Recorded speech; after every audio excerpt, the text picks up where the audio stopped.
sight that led to a collective sigh of relief. Council Bluffs police and other agencies carried Bob Shamblin out of the wooded area Monday night, and Police Chief Tim Carmody says they did everything they possibly could to have an ending like this. We brought in personnel because we believe this is a serious life safety issue. Because it's not always as positive. Often we see things like this end in tragedy where the person's not located, or when they are found, they're no longer alive. To get to this point wasn't easy, dealing with technical difficulties in large areas to search, but Carmody says his crews worked through it. They were briefed, they got sent out to their particular areas, they communicated effectively, and we just kept breaking those down over and over until we finally located him. Shamblin had a phone and police talked with him, but he wasn't sure where he was. This came down to good old-fashioned police work, where officers went out and they just pounded the dirt, going through poison ivy, very thick brush. You saw where he was at.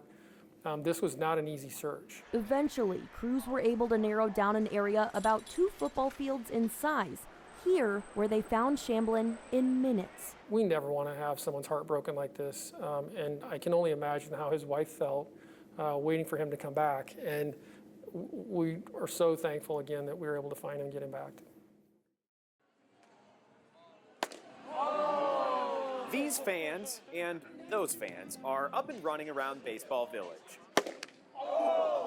shaking off some dust and having fun after Omaha's Baseball Village went dormant through the pandemic. The kids are having a blast going and hitting and throwing at all these little stations and everything. Accents and all, these Ole Miss and Auburn fans have had good luck so far, booking a downtown hotel months in advance for the boys playing in this weekend's Slump Buster baseball tournament. We signed up to come out of this tournament last fall, and then lo and behold, the majority of the team was really excited when we found out that Auburn won. So now we get to watch Auburn while we come out here and get to watch our boys. So. And Ole Miss. Yeah. A couple Ole Miss fans, mainly Auburn. We play tomorrow, and we're excited. Hopefully we win. Players young and old.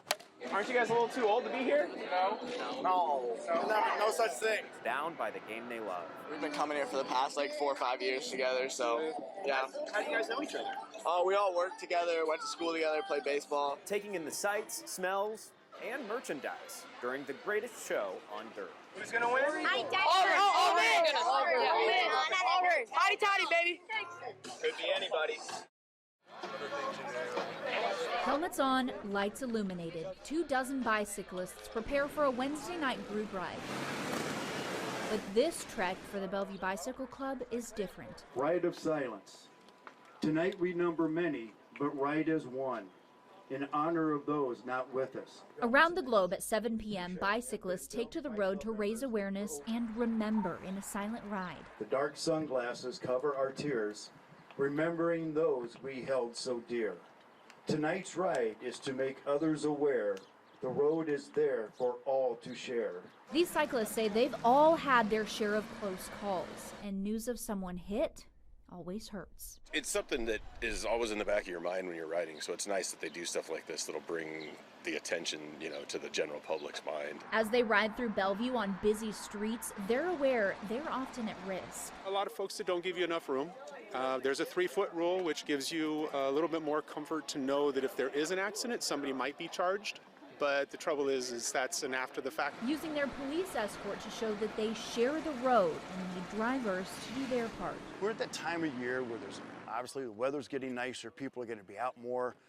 Drivers aren't used to seeing bikes on the road. Cyclists sometimes forget about some of the safety things that we need to do. They say they're hopeful this silent ride to remember those hurt or killed in crashes with cars will raise enough awareness that they won't be next. That person is somebody's son, somebody's husband, grandpa. We're family people just like everybody else. And that extra 10 seconds is going to take you to wait to make sure it's clear to pass is going to save my life.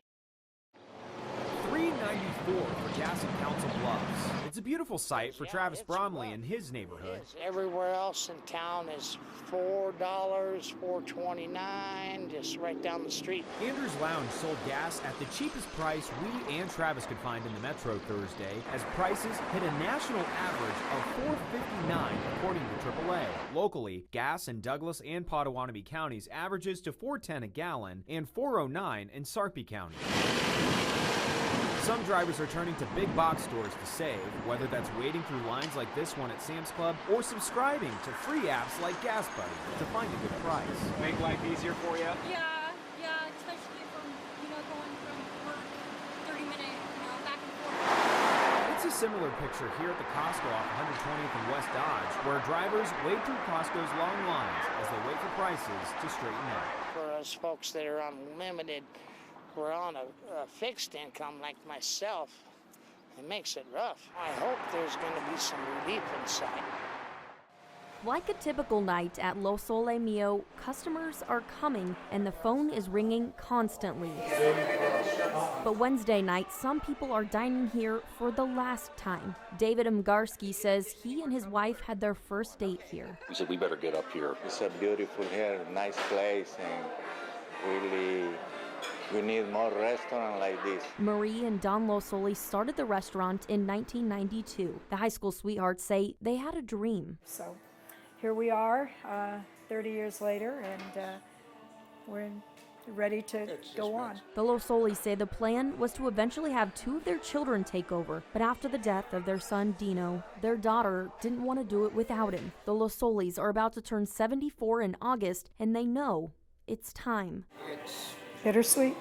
Yeah, it really is. It kind of chokes you up. It's just words can't explain how we feel about this restaurant. They'll always remember the big names who dined there, but also the everyday people who chose to make their memories at Lo Sole Mio. It is so humbling, and we are so honored to be a part of the story, and everyone has a story, and they are a part of our story as well. As for what's next, the Lo Soles want to watch their 17 grandchildren grow up. And if it's up to Dawn, A trip to Italy. That's what I wanted. and they want the people of Omaha to know. Thank you. We can't say it enough. Abby Peterson. No soul of me. KETV News Watch 7.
Ball carried by L.J. Richardson.